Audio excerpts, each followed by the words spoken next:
আমি পদ্মজা। পঞ্চম পর্বে সকলকে স্বাগতম। লাহাড়ি ঘর দুভাগ করা হয়েছে চাদরটা নিয়ে। এক পাশের চৌকিতে হেমলতা আর মোর্শেদ থাকেন, অন্য পাশের চৌকি পদ্মজা, পূর্ণা ও প্রেমার দখলে। লাহাড়ি ঘরের পিছনের দরজা আপাতত প্রধান দরজা হিসেবে ব্যবহৃত হয়। পিছনে অনেক কচু গাছ ছিল। হেমলতা মোর্শেদকে নিয়ে জায়গা খালি করেছেন। এরপর সেখানে মাটির চুলা তৈরি করা হয়েছে। বড় সড়কে ওঠার জন্য ঝোপঝাড় কেটে সরু পথ করা হয়েছে। এতে মোর্শেদের সাহায্য ছিল না। হেমলতা দুই মেয়েকে নিয়ে একাই করেছেন। শুটিং দলে অনেক পুরুষ। পদ্মজাকে ভুলেও তাদের সামনে নিয়ে আসা যাওয়া করতে দেওয়া যাবে না। হেমলতার মাঝে মাঝে ইচ্ছে করে পদ্মজার মুখ পুড়িয়ে দিতে। পরক্ষণে নিজের উপর ঘৃণা চলে আসে। কি করে নিজের মেয়ের প্রতি এমন মনোভাব আসতে পারে? অথচ পদ্মজার হাতে সুচ ফুটলেও হেমলতার মনে হয় নিজের শরীরে আঘাত লেগেছে। কি জন্য এত টান পদ্মজার প্রতি? ভেতরে ভেতরে হেমলতা এই প্রশ্নের উত্তর জানেন, শুধু প্রকাশ পায় না। না জানার ভান ধরে থাকেন। আম্মা, আজ আমি রাধি। পদ্মজার প্রতিদিনের প্রশ্ন। হেমলতা রাঁধতে দিবেন না জানা সত্ত্বেও পদ্মজা প্রতিদিনই অনুরোধ করে। হেমলতা বিপদ আপদ ছাড়া পদ্মজাকে রান্নাঘরে পাঠান না। সোনার শরীরে মাটির চুলার কালি লাগাতে হেমলতার মায়া লাগে। তিনি হাসেন। পদ্মজা মুগ্ধ হয়ে দেখে। হেমলতার বয়স ৩৫। শ্যামলা চেহারা, দাঁতগুলো ধবধবে সাদা। চোখের মনে অন্যদের তুলনায় বড় আর গাঢ় কালো। চোখ দুটিকে গভীর পুকুর মনে হয়। ছিমছাম গড়ন, পূর্ণা যেন মায়েরই কিশোরী শরীর। তবে তারা তিন বোনই মায়ের মতো চিকন আর লম্বা। আচ্ছা, আজ তুই রাঁধবি? পদ্মজা ভাবেনি অনুমতি পাবে। আদুরে উল্লাসে প্রশ্ন করে, সত্যি আম্মা? যা জলদি, আসরের আজান কবে পড়েছে? পদ্মজা রান্নার প্রস্তুতি নিতে থাকে। পূর্ণা আর প্রেমা হিজল গাছের নিচে পাটি বিছিয়ে লুডো খেলছে। প্রেমা পাটপাড়ি করে। এ নিয়ে কিছুক্ষণ পরপর তাদের মাঝে তর্ক হচ্ছে। সকালে বৃষ্টি হয়েছে। রান্না করতে গিয়ে পদ্মজা ভেজা মাটির সোদা গন্ধ পেল। কি সুন্দর অনুভূতি! মোর্শেদ পদ্মজাকে রাঁধতে দেখে কপাল কুঁচকে ফেললেন।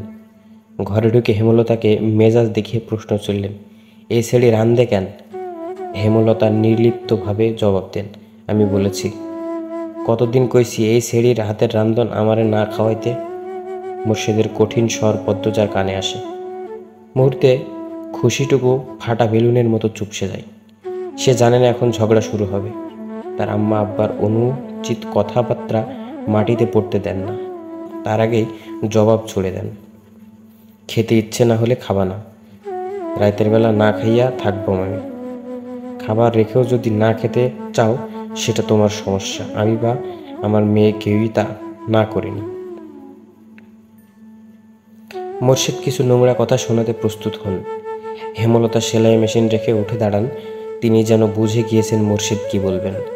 আঙুল তুলে শাসিয়ে মোর্শেদকে বললেন, একটা নোংরা কথা উচ্চারণ করলে আমি আজ তোমাকে ছাড় দেব না।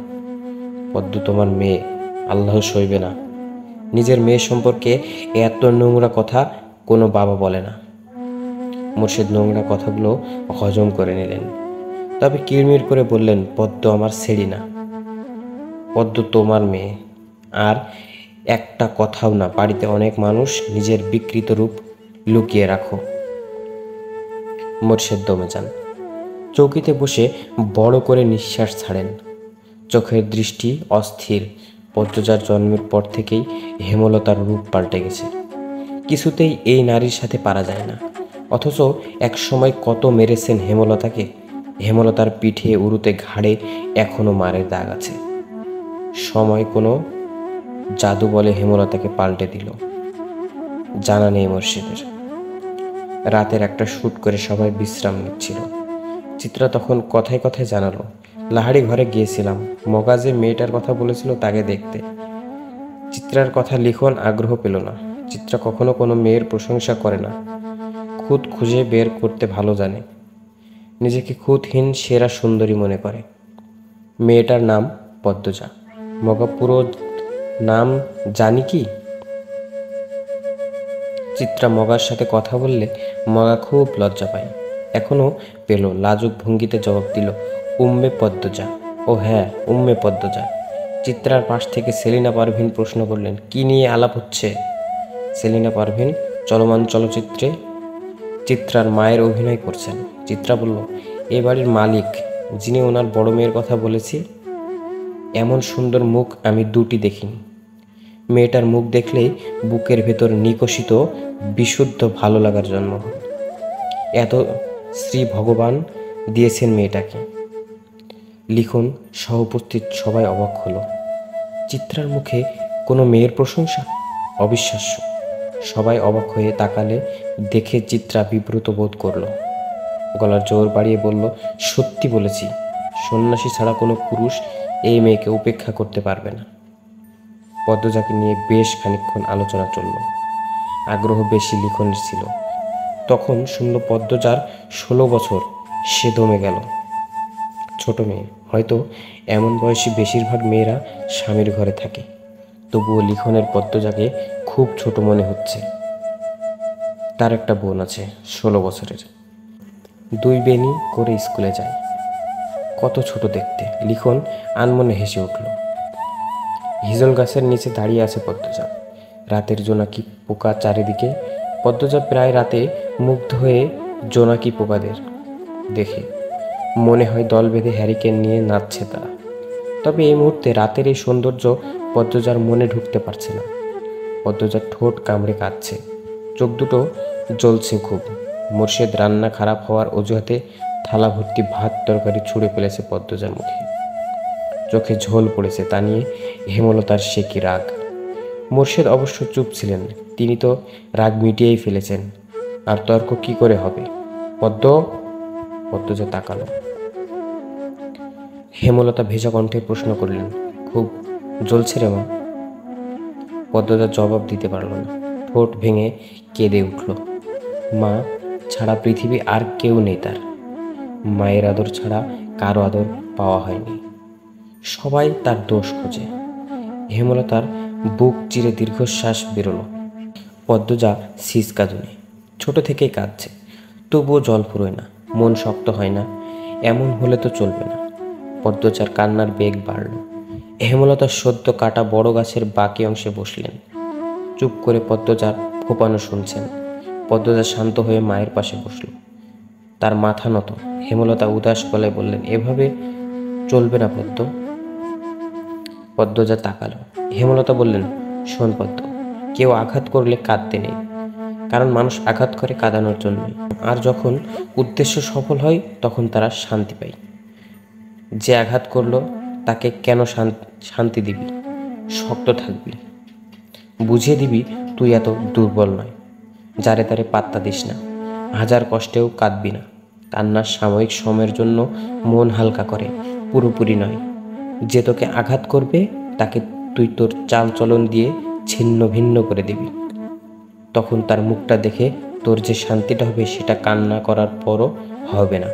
এই শান্তি স্থায়ী। হেমলতার কথা পদ্মজার উপর প্রভাব ফেলল না। সে করুণ স্বরে বলল, কিন্তু আব্বার ব্যবহার আমার সহ্য হয় না আম্মা। আমার সাথে কেন এমন করে আব্বা? তাকে কখনো সামনাসামনি আব্বা ডাকার সুযোগ পেয়েছিস? পাসনি। তবুও কেন আব্বা আব্বা করিস? তাকে তুই পাত্তা দিবি না। তুমি খুব কঠিন আম্মা, তোকেও হতে হবে। আব্বা কেন এমন করে আম্মা? আমি কি আব্বার মেয়ে না? আব্বা কেন বারবার বলেন আমি তার মেয়ে না? হেমলতা চোখ সরিয়ে নেন। পদ্মজা জানে এ জবাব সে পাবে না। দাঁতে দাঁত চেপে কান্না আটকানোর চেষ্টা করে। হেমলতা এক হাত পদ্মজার মাথায় রাখেন। কাঁদিস না আর। মায়ের রং না হয় পাসনি, মায়ের মতো শক্ত হওয়ার তো চেষ্টা করতেই পারিস। পদ্মজা নির্লজ্জ হয়ে আবার প্রশ্ন করল, আম্মা আমি কি আব্বার মেয়ে না? বলো না আম্মা। পদ্মজা চোখ বেয়ে জল পড়ছে। খুব মায়া লাগছে হেমলতা, বুক ভারী হয়ে আসছে। তিনি আবেগ লুকিয়ে কণ্ঠ কঠিন করার চেষ্টা করলেন, মার খাবি পদ্ম, কতবার বলবো? তুই আমার আর তোর আব্বার মেয়ে। কি নাম আমার আব্বার? কি শান্ত কণ্ঠ পদ্মজার। হেমলতা চমকান, তবে প্রকাশ করলেন না। মেয়েদের সামনে তিনি কখনো দুর্বল হতে চান না। পদ্মজার দিকে ঝুঁকে কণ্ঠ খাদে নামিয়ে বললেন, তোর আব্বার নাম মোর্শেদ মোড়ল। পদ্মজা হতাশ হয়ে দীর্ঘশ্বাস ছাড়ল। মাকে খুব বিরক্ত লাগছে এখন। খুব কঠিন করে বলতে ইচ্ছে হচ্ছে, যাও এখান থেকে, আমার কাছে আর আসবা না, কখনো না। কিন্তু সে এমন ব্যবহার বাস্তবে কখনো করতে পারবে না, কখনোই না। রাতের বাতাস ভেসে আসছে হাসনাহেনা ফুলের ঘ্রাণ, আকাশে থালার মতো চাঁদ, ঝিরিঝিরি মোলায়েম বাতাস চারিদিকে। পদ্মজার চোখের জল শুকিয়ে গেল। হেমলতা ঝিম মেরে বসে আছেন। একসময় নিস্তব্ধতা কাটিয়ে একটা অসহায় কণ্ঠ ভেসে আসলো। মায়েরা তাদের জীবনের গল্প সন্তানদের বলতে পারে না রে পদ্ম। পদ্ম তাকালো। হেমলতা ছলছল চোখে তাকিয়ে আছেন। পদ্মজার কান্না পেল। মানুষটাকে এত নরম রূপে মানায় না। পদ্মজা আশ্বস্ত করে বলল, আমি আর কখনো জানতে চাইব না আম্মা। শুটিং দলের একজনও বাড়িতে নেই, সবাই স্কুলে মাঠে গিয়েছে। কয়দিন ধরে নদীর ঘাটে যেতে না পেরে তৃষ্ণার্ত হয়ে উঠেছে পদ্মজা। এই সুযোগ হাতছাড়া করা যায় না। হেমলতার অনুমতি নিয়ে সে ঘাটে চলে আসলো।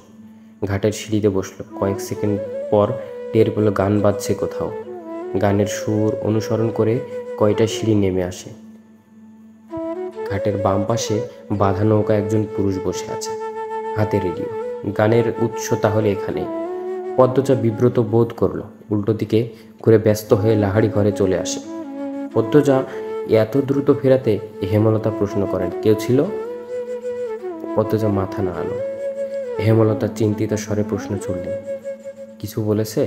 দেখতে কেমন? না আম্মা, কিছু বলেনি। আমাকে দেখেনি, মাথার চুল ঝাঁকড়া, মুখ খেয়াল করিনি। এতটা। এইটাই তো লিখন শাহ, নায়ক। পূর্ণা পুলকিত হয়ে বলল। হেমলতা আর কিছু বললেন না।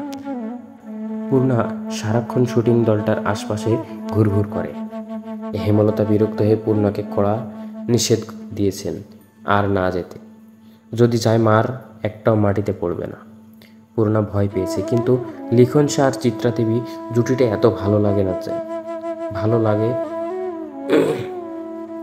কিন্তু লিখন শাহ চিত্রা দেবী জুটিটা এত ভালো লাগে যে তার শুটিং না দেখলে দম বন্ধ লাগে। তাই সে চুপিসারে টিনে একটা ছিদ্র করেছে। হেমলতা সেলাই মেশিনে লাহাড়ি ঘরের পিছনে বারান্দায় রেখেছেন। সারাক্ষণ সেখানেই থাকেন। সে সময় পূর্ণা ছিদ্র দিয়ে উকি দেয়, শুটিং দেখে। পূর্ণাকে সবসময় দেখে পদ্মজার আগ্রহ জাগল। সেও উকি দিল। ঝাঁকড়া চুলের মানুষটা একজন অতি সুন্দরী মেয়েকে কোলে তুলে নিয়েছে। দৃষ্টি মোহময়, প্রেমময় গানের সুরধ্বনি বাজি জুড়ে ক্যামেরা ধরে রেখেছেন কেউ কেউ। গানের শুটিং বোধ হয়। পদ্মজা অদ্ভুত অনুভূতি অনুভব করল। লজ্জা পেল, চোখ সরিয়ে নিল।